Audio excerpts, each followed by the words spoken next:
ভারতেও ভিসা ফি বাড়ছে, বাংলাদেশিদের জন্য আসছে ট্যুরিস্ট ভিসা।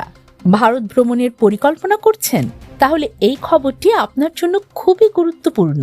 ভারত সরকার সম্প্রতি ঘোষণা দিয়েছে বিদেশি নাগরিকদের জন্য ভিসা ফি কিছুটা বাড়ানো হতে পারে, মূলত প্রশাসনিক খরচ ও নিরাপত্তা ব্যবস্থার উন্নয়নের কারণ দেখিয়ে এই সিদ্ধান্ত নেওয়া হচ্ছে। এদিকে বাংলাদেশিদের জন্য দীর্ঘদিন বন্ধ থাকা ট্যুরিস্ট ভিসা আবার চালু হতে পারে এমন সম্ভাবনার কথা শোনা যাচ্ছে কূটনৈতিক সূত্রে। সাম্প্রতিক কয়েকটি দ্বিপাক্ষিক বৈঠকে এ বিষয়ে আলোচনা হয়েছে।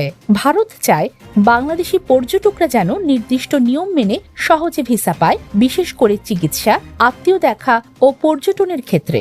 বর্তমানে বাংলাদেশ থেকে ভারতে সবচেয়ে বেশি ভিসা আবেদন হয় মেডিকেল ও কনফারেন্স ভিসার জন্য, কিন্তু সাধারণ ট্যুরিস্ট ভিসা অনেকদিন ধরে সীমিত আকারে দেওয়া হচ্ছে, বিশেষ করে কোভিড পরবর্তী সময় থেকে।